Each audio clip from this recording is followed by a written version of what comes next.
The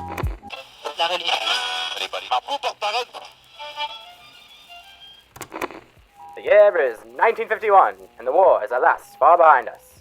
Since returning from the front, our army boys have settled down with their hometown girls in state-of-the-art, prefabricated homes all across the country. Their tots running around in the yard and reminding us of the benefits of our freedom. But a new war is on the horizon, folks, as the United States and the Soviet Union engage in a nuclear arms race with the potential to destroy life as we know it. In response, the government of Sims Nation has begun testing new types of warfare. And what better candidates to do the research than our very same proud veterans? And now, let's hear a song from the Queen Chantez herself, Miss Ella Fitzgerald. Hello everyone, and welcome back to the channel. Thank you so much for attending that news broadcast. I recorded it myself, in case you hadn't noticed. Finally, an excuse for me to be able to capitalize on my shitty mic quality. So we are out here in Oasis Springs, working on our next Sims 4 speed build, and what do you know? It is an atomic ranch, based off of sort of like the prefab, atomic ranch mid-century homes of the 1950s. So, before we get started, let me give you 2 disclaimers about this build. First, as you know, I only do single pack builds. Asterisk. I have only up to this point done single pack builds, and if you've you watched some of my, my past videos, you've heard my other voiceovers, you know the sort of like, ideological, dogmatic reason for me doing so, right, about accessibility, etc., etc. And as I was building this house, I was getting so frustrated by how limited I felt, creatively speaking, by the fact that I was just using Get to Work. And I had to use Get to Work for this one because this build has a little secret, but we will get to that in just a second. So what I ended up doing for this build is not sticking to my single pack rule, and oh my god. Folks, let me tell you, it felt so good. It felt so freeing. It was like the yoke was removed. I was free to place whatever objects suited my build, whatever I needed in the room, especially when it came to little clutter objects. Oh my god. There are so many clutter objects in this game, and I never get to use all of them, and I felt like I could just finally let my hair down, even though I have basically a total buzz cut head. I have no hair to let down, but wow, it felt good, man. It felt really good. So, in the future, am I gonna stick with the single pack builds? Honestly, probably not. The next build that I'm working on already, is not a single pack build either. Sorry. I know that in the past I was like, I'm always going to do single pack builds, but listen, your opinion can change when you're given new information, and that it did.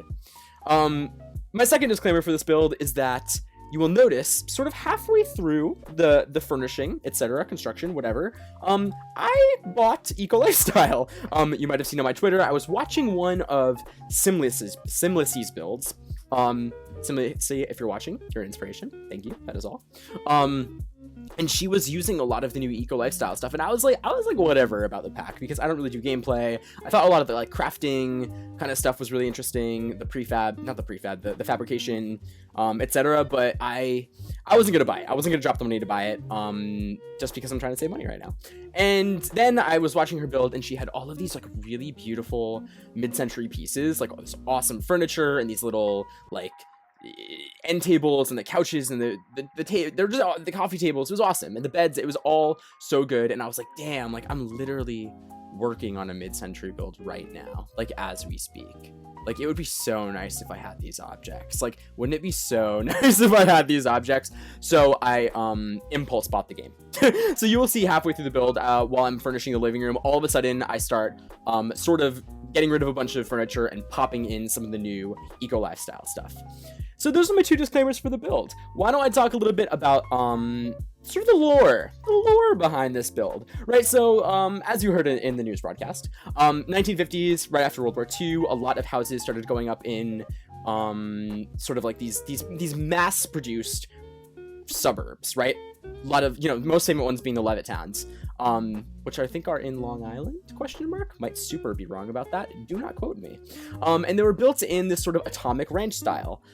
So it's a mid-century, characterized by that sort of butterfly roof that I put up right there, on my build. A lot of like sort of exposed, material, sort of that like fun angular furniture, very clean lines. Yeah, stuff like that. And of course, the boom in sort of like consumer goods that happens during the early parts of the Cold War leads to like washing machines, for example, and dishwashers being very popular in American households. And this is sort of the rise of the sort of classical American housewife, and there's a whole politics behind consumer culture during the Cold War, which I'm super fascinated in. If any of you want to talk about the Cold War or Soviet history with me, slide in my DMs. Let me know what you think about Khrushchev. But so this is accompanied, of course, by the Cold War nuclear arms race, and the United States, among a lot of other Western governments, start investing a lot of money and a lot of time into researching new forms of warfare. One of them being nuclear warfare, as well as energy. It's there's also this sort of like atoms for peace thing, where you're using nuclear energy for good, but really primarily for warfare. And so there are a lot of new nuclear sites that pop up all around sort of the West in the United States, and of course in the Soviet Union. In sort of like the more rural areas of Siberia, etc. And so what I decided to build was a nuclear family, sort of the classic American family of the 50s.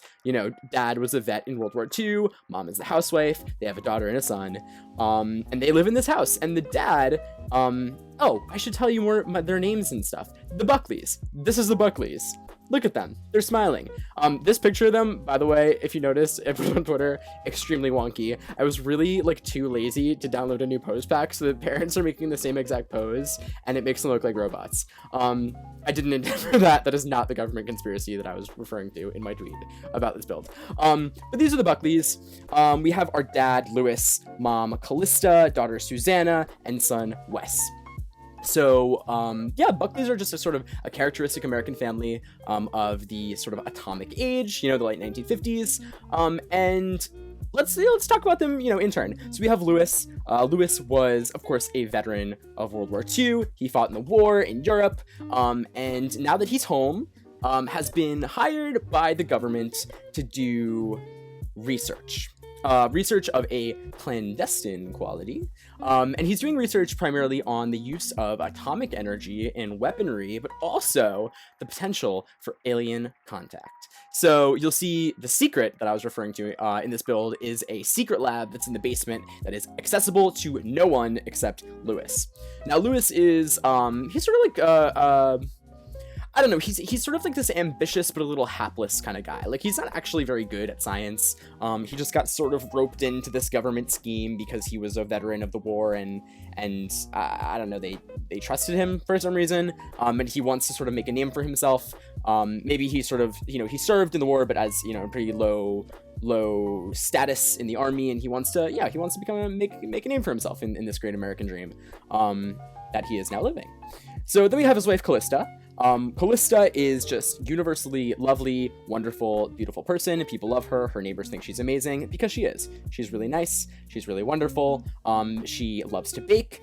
She makes really, really good banana nut muffins, and you'll see a picture of her holding a plate of delicious sugar cookies. And I kind of modeled her after the typical sort of like 50s American housewife, right? She bakes, she cooks, she stays at home. But Callista also has the passion of her own that is writing romance novels. She is a sort of part-time author of romance novels, which is kind of what she does in her free time. It's her creative pursuit, the thing that she likes to dedicate her, her personal time to.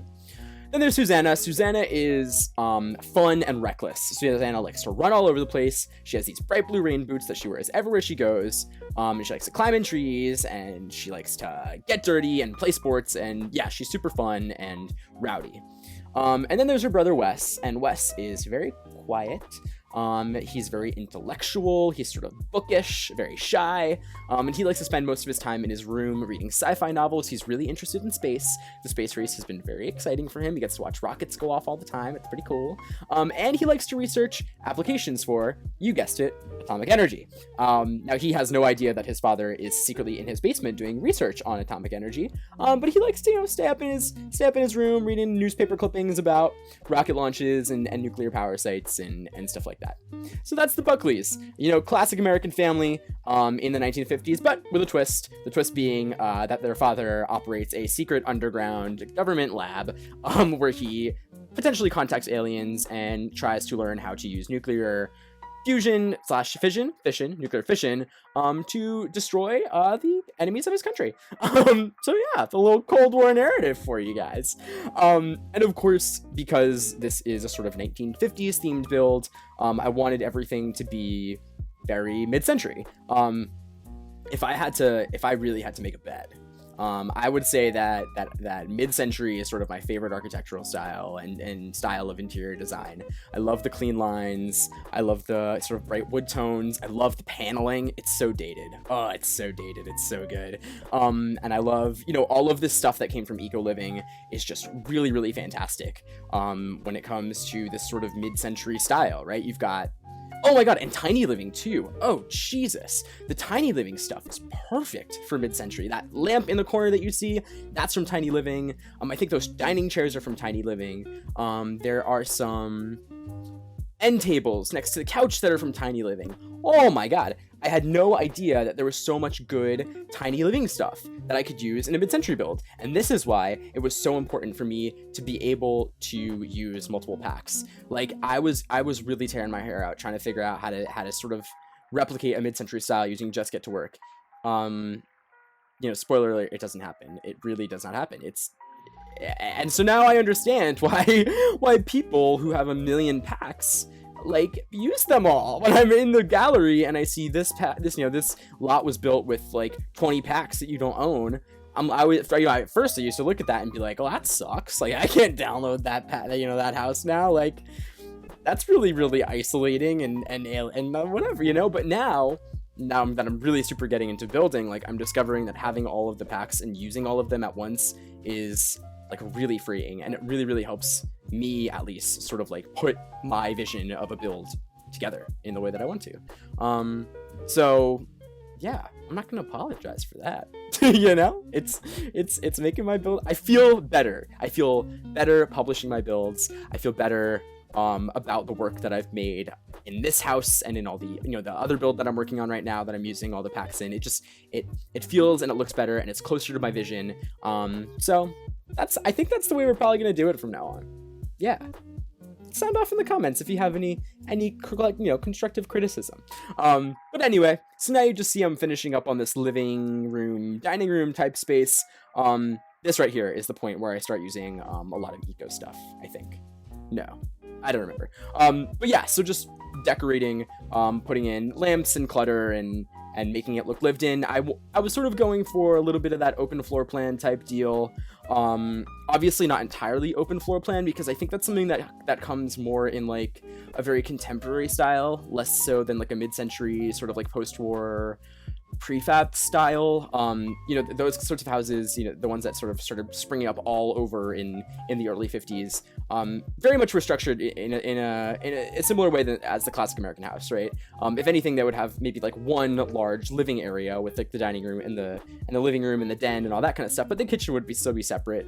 They would usually still have separate dining rooms, or at least spaces for dining. It wasn't totally the open concept floor plan that we'll see in more contemporary styles down the line, or even in some of the more artistically minded mid-century styles. This is something you're gonna have to learn about me, is that I have an absolute love and fascination with the arts and architecture case study houses. One of my most prized possessions is this massive hulking coffee table book with just these gorgeous prints of case study houses, what are they called, floor plans, and concept art and design plans and descriptions, from the magazine. And oh my god, they're beautiful. And you probably know quite a few of them. They're built all over Los Angeles.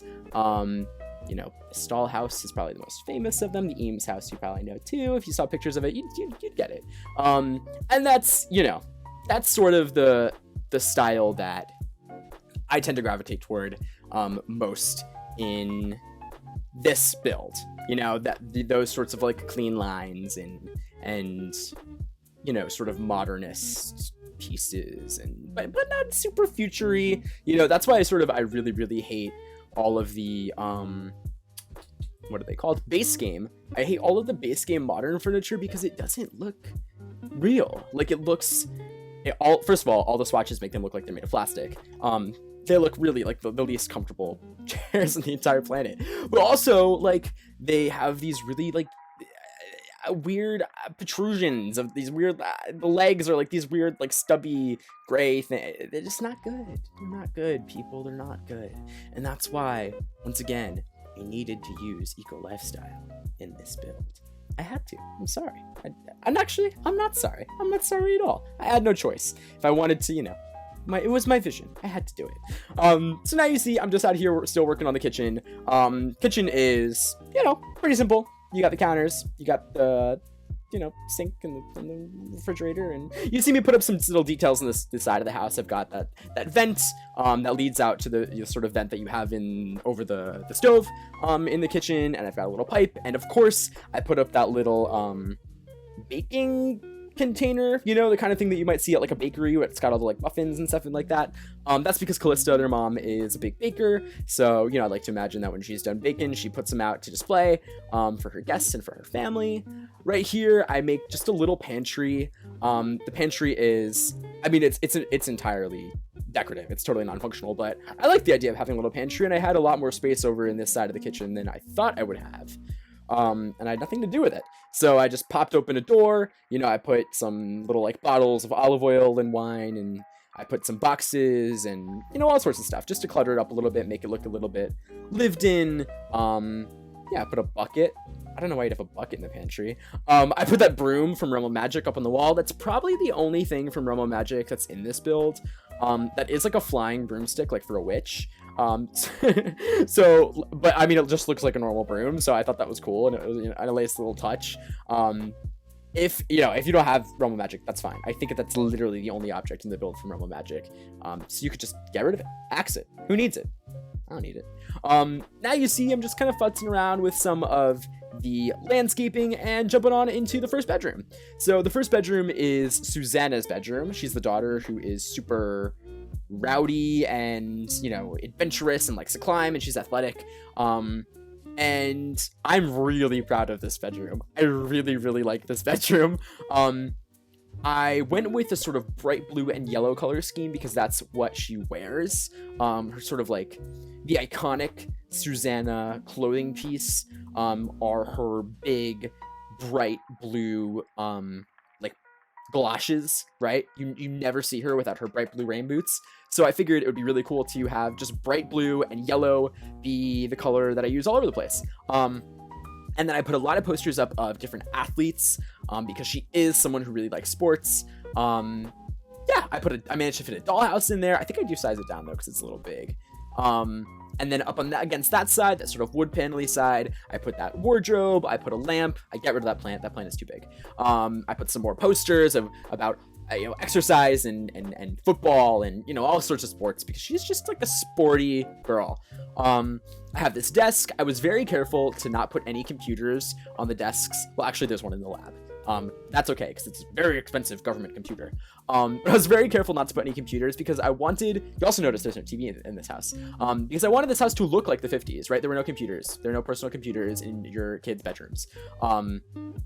So there's no TV either, although you might have been able to have a TV in the 50s, right? I think you could. But I did put one of those mini gramophone type things, like a radio, because people freaking loved the radio in the 50s. They loved it. Now, you see I put the rugs and the lights and that big mirror from City Living, and it comes together. I think this room is... This is my favorite room in the house, for sure. I think it's absolutely stunning, and I'm really, really proud of it. Yeah, I'm really proud of this one. But yeah, I think that's about it, right? A couple more stuffed animals, and then I'm going to move on to the bathroom. Yes. So this is the bathroom that Susanna and West share. It is going to be identical, basically, in color scheme and style and structure, etc., to the bathroom that the parents have. It's like their ensuite in their room. But yeah, pretty simple. I just really love that wall texture. That one that we got in that free update from, I think it was when we got all the sort of like islandy stuff. It was like... yeah, I think it was like island kind of theme stuff. This is where I start putting the eco lifestyle stuff. Yep, that thing right there, that little table thing, just comes from eco lifestyle. It is maybe my new favorite piece of furniture in the game. It is beautiful. It is beautiful, and it is classically, like, quintessentially mid-century. Oh my god. So as soon as I bought, eco lifestyle, I start going crazy on the eco lifestyle items. You see me pop at this point, right? While I'm working on this bedroom, this is Wes's bedroom, by the way. You'll notice that I just sort of run wild with packs. Like, this is the point where I was like, screw it. Like, single pack. I don't know her. We're not doing that anymore. So this is Wes's room. Wes, like I said, is the sort of bookish son who loves sci-fi and is really interested in science. And it took me a while to figure out the layout for this room, but I do eventually crack it. We stick it with it like this, and just like his clothes are generally like blue and white, that's the sort of color scheme that I go for in his room. So I have that sort of blue and white textured comforter on his bed. I love that bed, by the way. I would love that as my own personal comforter in my house. That chair from Tiny Living with the blue stripes, and then I just put a bunch of books and lots of pencils and his little notebooks if he can write his notes on science or whatever. I put up that little science-y diagram. It sort of looks like a space map, a map of the stars. That really wonderful little bookshelf from Eco Living, posters, so many posters, a little trophy that I like to think he won at like his school's like science fair. Maybe he did a little cute little volcano project or a project on, I don't know, atomic energy, and all his teachers were like, "What? Atomic energy? It's the future." And he was like, "Yeah, cool." And then he won that little trophy because his little project was so good. We're very proud of our little Wes. And yeah, but another bookshelf. I wanted there to be lots of books in this room because he is, he's a reader. He's a big time reader. So I just kind of decorate it with books all over the place. His little backpack, and yeah, I'm really pleased with this room too. Yeah, this one's pretty cool. That little rocket poster. It's all good. It's good and spacey and fun. This is the hallway. Super simple. Again, I use that wonderful little table. Oh my god, that little storage. I don't even know what you call that. It's called a hutch. I think it might be called a hutch, but I also know that like the china cabinets are called hutches, so I don't really know. Oh, but wow, that is a good piece. Wow, the sim gurus, if you're watching for whatever reason, please know that A, more content like that, keep it coming. B, you have done truly a stellar job. Absolutely gorgeous. But yeah, the hallway's super simple. And now we're jumping into the parents' bedroom. And the color scheme that I sort of go for here is this one right here, the sort of dark blue, green, and yellow type thing. And I used a lot of the items from Eco Lifestyle instead of using that sort of like bright, almost orangey wood tone that I use in the rest of the house. This one I toned down a little bit. I used that sort of paler, light brown wood tone. And I really like this. It makes the room look a little bit more sophisticated, a little bit more like an adult's room than a kid's room, or than like sort of a fun and a little wacky mid-century, living room type room. There you go.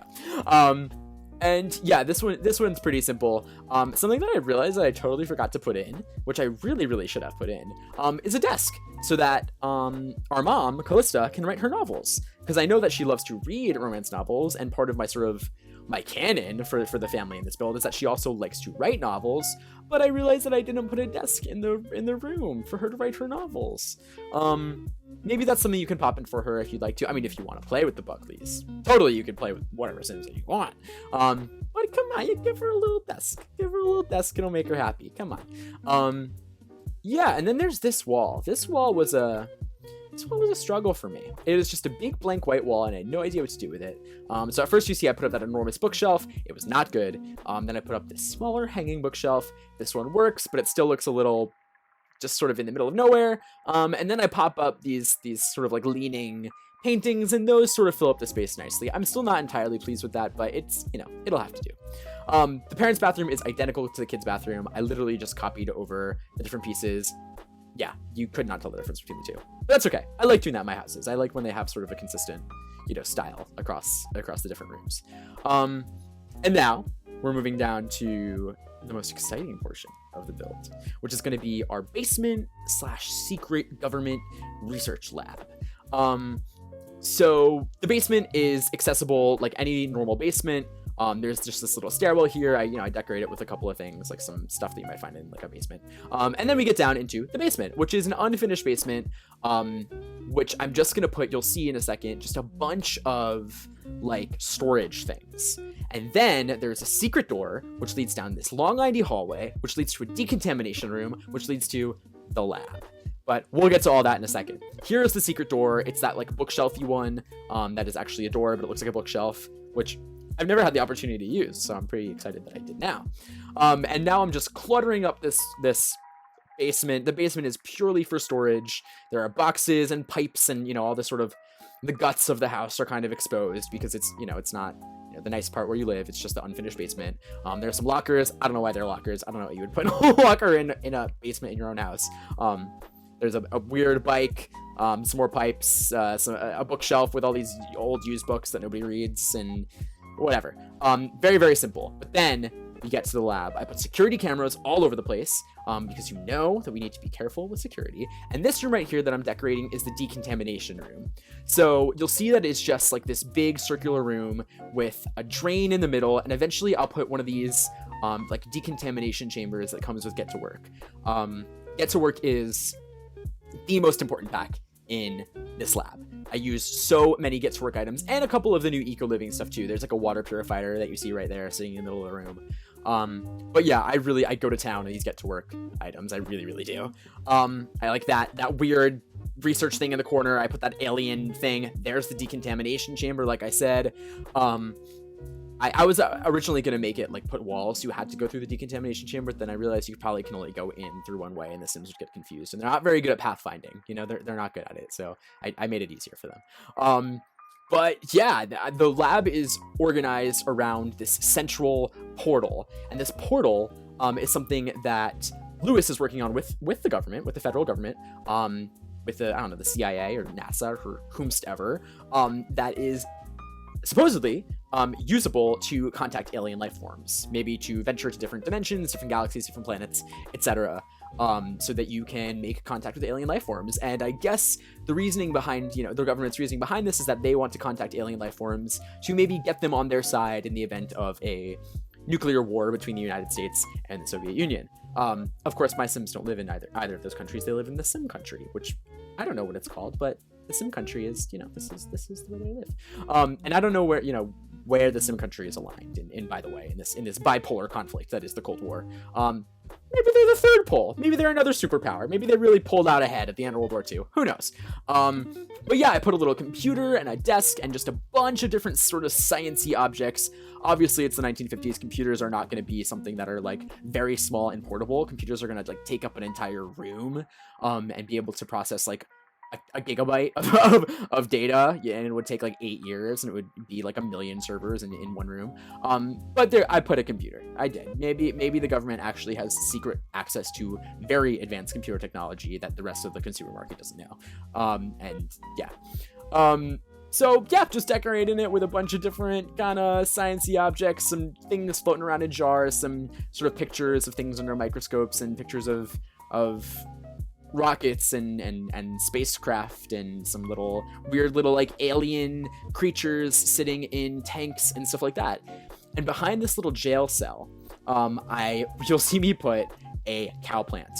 The cow plant, my reasoning behind this is that he is working with sort of like alien technology, but also with nuclear technology. And maybe he like accidentally zapped a plant with like weird radioactive energy, and it made it like morph into this crazy cow plant hybrid that like eats people. So he had to lock it up like behind bars before it ate like more researchers. I don't know, but there is a cow plant back there. You have to feed the cow plant. When I was taking screenshots, I went downstairs to start taking screenshots of the lab, and the cow plant had died. It was just a skeleton. So you do have to feed the cow plant. So maybe, get Lewis to invite his neighbors over for dinner. Who's eating who? We don't really know. Now you see I'm just working on the backyard. Backyard is super simple. I use a lot of these debug rocks to sort of make it look like mini little cliff faces. I really sort of go to town on the debug plants, as I always do. By now you should know this. This is my building style. I love debug plants. I just love them. And the outdoor space is pretty simple. I just put, you know, a single tree. That's the tree that Susanna likes to climb the most. It's her big hawthorn tree in the backyard. And rocks, and you know, the landscaping is fun, but it's nothing too crazy. It is fun though. And then back here, this little patio is like a dining area. You know, that we're living the American dream out here, right? And what's more American dream than backyard grilling? So, you know, what are you gonna do on the 4th of July besides, you know, grill hamburgers and stuff? So I do put a little dining area back here covered by this little open pergola. I put the grill, I put some plants in case, you know, Callista or Lewis wants to plant like herbs in their backyard or flowers or honestly whatever they want. I use this really wonderful table also from Eco Lifestyle. Thank the Sims gods for Eco Lifestyle in this build. Really, you have saved my life and you have made me immensely happy. Thank you. And some plants. That's about it. It's pretty nice. It's pretty cute. Oh, some other things I put up here. Knives. I put some knives. I don't know, what else do you need to grill? I put some debug items. I put some knives and a meat tenderizer and some other stuff. And I put the little lawn chair and whatever. So that's going to be about it for the end of the build. Thank you so much, everyone, for watching. As always, like, comment, subscribe, follow me on Twitter, @SmoTyler. Comment, let me know what you like, what you didn't like, what you want me to see me do next. Any suggestions for future builds? Whatever, let me know. I'm here to please. We're gonna go to some screenshots now. I hope you all enjoyed, and I'll catch you guys on the flip. Have a great day.